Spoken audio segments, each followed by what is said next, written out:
میرے بھائی اس طرح ہے کہ اگر یہ اختلافی سوچ لے کے چلیں گے تو 1400 سال پہلے گزر گئے ہیں، ابھی تو یہ کام تو اسی طرح چلتا رہے گا جیسے آپ کے کتنے پروگرام ہو چکے ہیں مناظرے میں، کوئی کسی نتیجے پہ تو نہیں پہنچے نا۔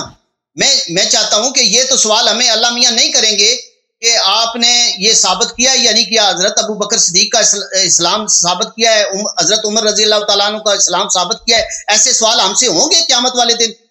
دیکھیں ابھی آپ کی خدمت میں عرض کرتے ہیں کہ ہم کیوں بحث کرتے ہیں ابو بکر عمر سے۔ دیکھیں کیونکہ یہاں پر مسلمانوں میں اختلاف ہے، امت میں اختلاف میں تو نہیں لے کے آیا، مجھ سے پہلے اختلاف موجود تھا اور یہ اختلاف ہے۔ آپ کہتے ہیں میرے ابحاث سے اختلافات کا خاتمہ نہیں ہوتا، میں نے کبھی ادعا نہیں کیا کہ میرے ابحاث سے، میری باتوں سے پورے اختلافات کا خاتمہ ہوگا، لیکن بہت سارے لوگوں کو ہدایت ہوتی ہے، اور آپ خود دیکھتے ہیں پروگراموں میں بہت سارے لوگ آتے ہیں، وہ الحمدللہ رب العالمین شیعہ بن جاتے ہیں، اور بہت سارے اس سے کئی گنا زیادہ جتنے لوگ ادھر آتے کلمہ پڑھتے ہیں، اس سے ہزاروں کی تعداد میں اور لوگ ہیں جو نہیں آتے، ان کو ٹائم نہیں ملتا یا ان کو جرأت نہیں ہوتی کہ آپ سب کے سامنے آ کے کلمہ پڑھیں۔ تو رسول پاک صلی اللہ علیہ وسلم جب بھی آئے تھے نا، قرآن لے کر آئے تھے، معجزات لے کر آئے تھے، ان کے آنے سے اختلافات ختم نہیں ہوئے، ان کے آنے سے اختلافات بڑھ گئے۔ وہ جب آئے تھے نا، اس طرح نہیں تھا کہ اختلافات ان کے آنے کی وجہ سے اختلافات نہیں ہوئے، ان پر ایک بہت ہی بڑا بہتان یہی تھا، ایک ہی بہت بڑا انتقاد اشکال مشرکین کا یہی تھا کہ انہوں نے اختلاف لے کے آیا ہمارے درمیان، انہوں نے آپس میں ہمیں دشمن کرا دیا۔ تو ان کے آنے سے بھی اختلاف، ابھی تک اختلافات جا رہے ہیں مذاہب میں، ادیان میں۔ تو جو کام پیغمبر صلی اللہ علیہ وآلہ وسلم اور اللہ تعالیٰ نبی ان معجزات کے ساتھ نہیں ہوئے تو مجھ سے کیا ہوگا؟ لیکن یہاں پہ حق ظاہر ہوگا۔ ہم ابو بکر عمر کے دیکھیں میرے بھائی، ہم کیوں ان کے متعین سے بات کرتے ہیں کہ ان کے پاس امامت کے کوالٹیز نہیں ہیں؟ کیونکہ مسلمانوں میں اختلاف ہے مسئلہ امامت پر، مسئلہ جانشینی رسول پر۔ اگر ہم اس مسئلے کو حل کریں، مسئلہ جانشینی رسول صلی اللہ علیہ وسلم کو، مسئلہ امامت و خلافت کو، یہ سارے بقیہ جتنے اختلافات یہ خود بہت ختم ہو جائیں گے، خود بہت ختم ہو جائیں گے۔ مسئلہ خلافت امامت پر جب ہم آتے ہیں نا، یہاں اجازت دیں، یہاں پر ایک طرف سے تو اہل بیت علیہ السلام ہیں، ان کے فضائل ہیں، ان کے امامت کے دلائل ہیں، دوسری طرف سے ابو بکر عمر کے شخصیات ہیں اور تاریخ میں ان کا کردار ہے۔ جب ہم ان کی تاریخ کو ہم دیکھتے ہیں کہ ایسے افراد ہیں کہ یہ امام نہیں ہو سکتے بھائی، ان کی پیشوائی جائز نہیں ہے شرعی دلائل کے بنا پر، قرآن اور سنت سے۔ ان کے اعمال میں، ان کے اقوال میں رسول پاک صلی اللہ علیہ وسلم کے ان کے متعلق کیا کہا ہے، قرآن میں ان کے متعلق کیا آیت نازل ہوئی ہے۔ تو ہم اس لیے پیش کرتے ہیں ابو بکر عمر کے اب باتیں یہاں پر، تاکہ شیعوں کو، جو شیعہ اپنے دین کو نہیں جانتے ان کو پتہ چلے، اور جو ہمارے مسلمان بھائی ہیں وہ نہیں جانتے اسلام کی تاریخ جو حقائق ان سے چھپایا گیا ہے مختلف بہانوں کے ذریعے۔ ایک بہانہ یہی اتحاد کا ایک بہانہ یہی ہے کہ بھئی شیعہ کافر ہیں، شیعہ فاسق ہیں، شیعہ فاجر ہیں، صحابہ تو وہ عرش سے آئے، ان کی تو کوئی خطا ہو نہیں سکتی۔ تو ہم کیوں بیان کرتے ہیں ان کی باتیں؟ مثلا ابو بکر عمر کا اسلام ثابت کرو، اس لیے کہ آپ کے لیے بتا دیں کہ یہ امام نہیں ہو سکتے، خلیفہ نہیں ہو سکتے، ان کا خلیفہ ہونا ناممکن، مستحیل ہے جی۔ اس لیے حسن علی یاری صاحب، آپ کہتے ہیں کہ ایک جنگ سے یہ واپس آ گئے اور اس وجہ سے آپ ان کے ایمان پر وہ جو نتیجہ اخذ کرتے ہیں، ہم تو اپنی زبان سے کہتے بھی نہیں ہیں کہ وہ حضور پاک صلی اللہ علیہ وسلم کا دور تھا۔ تو میں ایک یہ کہوں کہ جب حضور پاک صلی اللہ علیہ وسلم کو پتہ چل گیا کہ حضرت عمر فاروق رضی اللہ عنہ جس طرح آپ کہتے ہیں، تو پھر انہوں نے واضح طور پہ اپنی امت کو کیوں نہیں پیغام دے دیا، یا جس طرح ان کا نام بھی ان میں کیوں نہیں آ گیا، منافقین میں نام ان کا کیوں نہیں آ گیا؟ ایک دوسرا، بعد میں حضرت علی کرم اللہ وجہ نے کی خلافت، تو انہوں نے اتنی جنگیں کر لی۔ ایک منٹ پلیز مجھے موقع ضرور دینا۔ انہوں نے اتنی جنگیں کر لی، امام حسین علیہ السلام نے میدان کربلا کر لیا، اپنا خاندان پورا شہید کروا دیا۔ تو کیا یہ حضرت عمر سے یہ اتنے ڈر گئے تھے کہ انہوں نے زبردستی ان کی بیٹی سے شادی کرنے کی کوشش کی؟ تو کیا یہ آپ ساری باتوں پہ یقین کر سکتے ہیں کہ اتنے بڑے آپ شیر خدا مولا علی جو ہیں، جنہوں نے قلعہ خیبر فتح کیا، جنہوں نے حضور پاک صلی اللہ علیہ وسلم نے ان کے ہاتھ میں جھنڈا دیا اور انہوں نے قلعہ خیبر فتح کیا، ان کے لیے آپ تھوڑا سا یہ وہ شکست نہیں ہے ان کی طرف جاتی؟ اچھا، دوسرا ایک منٹ صرف اس کے بعد آپ جو ایک منٹ، کہ حضرت علی کرم اللہ وجہ نے جب خلافت کی تو کے حوالے سے حضرت علی کرم اللہ وجہ جب اتنے بڑے ان کے وہ کہتے ہیں کہ بی بی رضی اللہ تعالیٰ عنہ سے بھی انہوں نے زیادتی کی، اور پتہ نہیں کہتے ہیں تو کیوں نہیں انہوں نے اپنے حوالے سے حضرت علی کرم اللہ وجہ جو حضرت فاطمہ رضی اللہ عنہ کی کسی روایت سے امام اور امام حسین علیہ السلام کی طرف سے کوئی روایت ایسی ہو کہ جنہوں نے کہا ہو کہ حضرت عمر فاروق رضی اللہ تعالیٰ عنہ نے یہ ہمارے دشمن ہے یا ہمیں کوئی نقصان پہنچایا ہے، ان کے حوالے سے نہیں، آپ کسی اور کے حوالے سے آگے آپ نے پانچ سوال دیا تھا رضی اللہ تعالیٰ عنہ کے حوالے سے، آپ نے 5 سوال کیا ہے، جی ان کا سوال جواب سننا۔ دیکھیں اس طرح نہیں ہوتا کہ آپ ایک آدمی کے ساتھ بات کریں 6 7 8 سوال ہے، آپ کے جو وہ آپ کے شہر کے مستری ہے نا، وہ آپ کو ایک سوال بھی نہیں کرنے دیتا۔ اتنے بڑے عالم گئے تھے ان کے ساتھ بات کرنا، ان کو اندر آنے تک نہیں دیا۔ صحیح ہے کہ نہیں؟ غلط کہہ رہا ہوں؟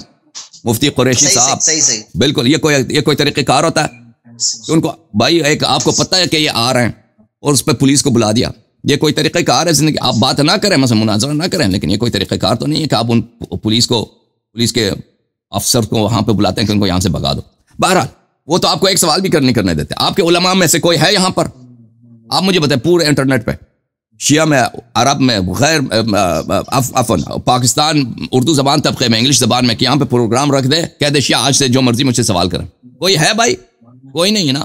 اب میں آپ کو ادھر ٹائم دیتا ہوں کہ مجھ سے سوال کریں، تو 6 7 8 سوال، پھر آپ بعد میں کہہ دینا کہ میں میرے دوسرے تیسرے سوال کا جواب نہیں دیا۔ تو میں آپ کا جو پہلا سوال ہے کہ رسول پاک صلی اللہ علیہ وسلم نے کیوں نہیں کہا ابو بکر عمر کا؟ ان کے بھائی اس سے زیادہ کیا کہے رسول پاک صلی اللہ علیہ وسلم؟ سورہ حجرات نازل فرمایا، سورہ تحریم نازل ہوئی ہے۔ اگر قرآن آپ کو نہیں پسند، قرآن آپ کے مرضی کے مطابق، تعصب کے مطابق نہ ہو، تو قرآن ہی کو آپ لوگ نہیں مانتے۔ قرآن ہی کی جب قرآن واضح طور پر کہہ دیا کہ بھائی ان کے اعمال حبط ہو گئے، اس کو آپ مانتے نہیں ہیں۔ جب یہ لوگ سورہ آل عمران اور مختلف آیات میں جو لوگ جنگ سے بھاگتے ہیں ان کی ایمان نہیں ہے اور یہ جہنم جائیں گے۔ فرمایا کہ اذا لقيتم الذين كفروا زحفا فلا تولوهم الادبار ومن يولهم يومئذ دبره الا متحرفا لقتال او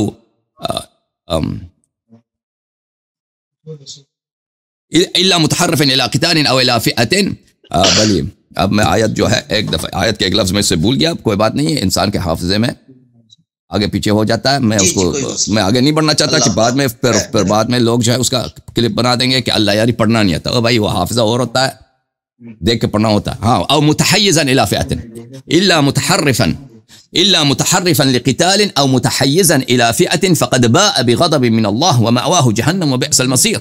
قرآن کی آیت ہے، سورہ کون سا ہے بھائی؟ سورہ مبارکہ انفال ہے، آیت نمبر 16، کہ جو شخص اپنا، او بھائی یہ الفاظ جو قرآن نے استعمال کیا نا، دبر، یہ جو صحابہ جنہوں نے فرار کیا تھا، قرآن نے ان کی اتنی بے عزتی کیا ہے۔ اگر آپ لوگ اب قرآن کو نہیں مانتے تو میرا کیا قصور ہے؟ آپ کہتے ہیں کوئی حدیث کیوں نہیں ہے؟ میں آپ کو کہہ رہا ہوں قرآن کی آیت ہے، آپ سن لو۔ دوبر کس کو بولتا ہے پتہ ہے؟ دوبر کس کو بولتا ہے؟ بولتے ہیں عربی زبان میں دوبر اس لفظ کو بولتے ہیں جس پہ آپ بیٹھے ہیں، اس عضو کو بولتے ہیں۔ کہتے ہیں جن لوگوں نے اپنا وہ عضو، اردو زبان میں اس کے لیے کیا لفظ ہے؟ اس کا اول گاف آتا ہے، گاف، آخر میں ڈال آتا ہے۔ جن لوگوں نے اپنی گاف ڈال میں اس کے فل ان دی بلانک کر دو، تم خالی جگہ پر کرو، اپنا گاف سے ڈال تک الف نون اور ڈال دشمنوں کی طرف کیا ہے اور بھاگ گئے، ان پہ اللہ کی غضب ہے اور وہ جہنمی ہے۔ جب قرآن نے ایسا لوگوں کو گالی دیا اور پوری تاریخ اسلام میں شک ہی نہیں کہ بھاگنے والے کون تھے، بھاگنے والے کون، پھر تم آ کے کہتے ہو کہ پیغمبر نے کیوں نہیں فرمایا؟ اس سے زیادہ کیا فرمایا؟ اللہ نے تو فرما دیا، اب تم تصدیق نہیں کرتے تو میرا کیا قصور ہے؟ اچھا یہ ایک بات۔ اور پھر دوسرے سوروں میں، دوسرے آیات میں، اس کی ابھی وقت نہیں۔ پھر ان کے اپنے کردار کو دیکھو، ان کا کوئی علم ہے، ان کی کوئی بہادری ہے کہ بھی انہوں نے بھائی کیا ان لوگوں نے؟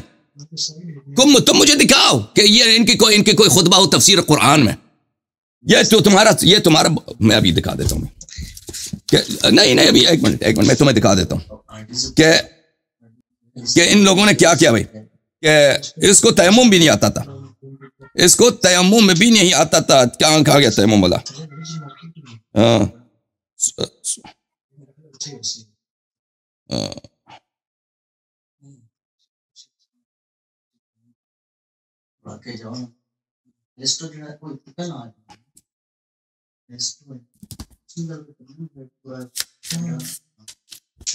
کہتے ہیں قرآن نے کیوں نہیں بتایا۔ اچھا یہ عزیزو یہ کتاب ہے صحیح مسلم، صحیح مسلم چھاپ دار الفکر، کتاب چھپی ہے دار الفکر بیروت لبنان میں سنہ 2010، دار الفکر بیروت میں۔ یہ ایک باب التیمم ہے۔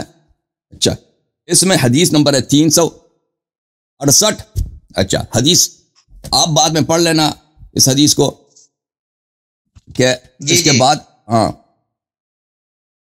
اس کے بعد حدیث ہے 368 حدیث نمبر 706. اچھا یہ حدیث عبد الرحمن ابن ابزا اپنے والد سے روایت کرتے ہیں کہ ایک شخص آیا کس کے پاس. عطا یہ لفظ کیا آپ پڑھ کے مجھے سناؤ. پتہ عین میم را عمر آپ کے خلیفہ صاحب کے پاس آیا.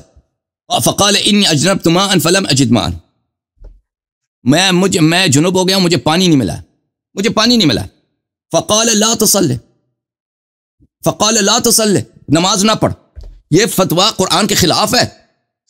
قرآن کی آیت کیا ہے میرے محترم ناظرین؟ قرآن مجید کو جو آیت او لامستم النساء فلم تجدوا ماء فتیمموا صعیدا طیبا, کہ تم اگر جنوب ہو جاؤ اور تمہیں پانی نہ ملے تو پاک مٹی سے تیمم کرو. تمہارے وہ سیدھا اپنا خلیفہ بن گیا بھائی, اپنی خلافت میں قرآن کے خلاف فتویٰ دے رہا. یہ ان کے علم ہے. اچھا عمار نے کہا ما تذکروا یا امیر المؤمنین اذ انا وانت فی سریۃ فاجنبنا فلم نجد ماء فاما انت فلم تصلی واما انا فتمعکت فی التراب وصلیت. فرمایا عمار یاسر نے عرض کیا کہ آپ کو یاد نہیں ہے کہ ہم دونوں ایک جنگ میں تھے, اس وقت ہم دونوں جنوب ہو گئے تھے اور تو نے اس وقت بھی نماز نہیں پڑھی تھی. میں نے اس وقت اپنے آپ کو مٹی میں ڈال دیا تھا, مٹی میں نے لوٹے ماری تھی اور پھر اس کے بعد میں نے نماز پڑھی تھی. جب ہم رسول پاک صلی اللہ علیہ وسلم کے پاس آئے تھے ثم اتیت النبی, ہم رسول پاک صلی اللہ علیہ وسلم کے پاس آئے تھے تو میں نے یہی بات ان کو بتایا تھا. تو انہوں نے فرمایا تھا انما کان یکفیک ان تقول بیدیک ہکذا. تو رسول پاک صلی اللہ علیہ وسلم نے فرمایا تھا کہ مٹی میں لوٹے مارنے کی ضرورت نہیں تھی, آپ کو اس طرح زمین پہ ہاتھ لگا کے اپنے چہرے اپنے ہاتھوں پہ لگانا چاہیے تھا, یہ کافی تھا. اچھا پھر رسول پاک صلی اللہ علیہ وسلم نے طریقہ دکھا دیا تیمم کا, تو آپ کو یاد نہیں ہے؟ او بھائی ایک شخص, اب دیکھو اس کو جی او بھائی ایک شخص کو تیمم نہیں آتا, قرآن نہیں آتا, قرآن کے خلاف فتویٰ دیتا ہے. پیغمبر صلی اللہ علیہ وسلم نے تیمم سکھایا ہے, اس کے باوجود پیغمبر کی مخالفت کر رہا ہے, کہتا ہے نماز نہ پڑھ. یہ ان کے علم ہے. اس کے باوجود تم آئے کہتے ہوں کہ کیا ہے ان کے پاس, مجھے بتاؤ نا کوئی بہادری کچھ. اچھا یہ اپنی جگہ. اب آپ نے سوال کیا ہے کہ امیر المؤمنین علیہ الصلوۃ والسلام نے ان کے خلاف اتنے بہادر تلوار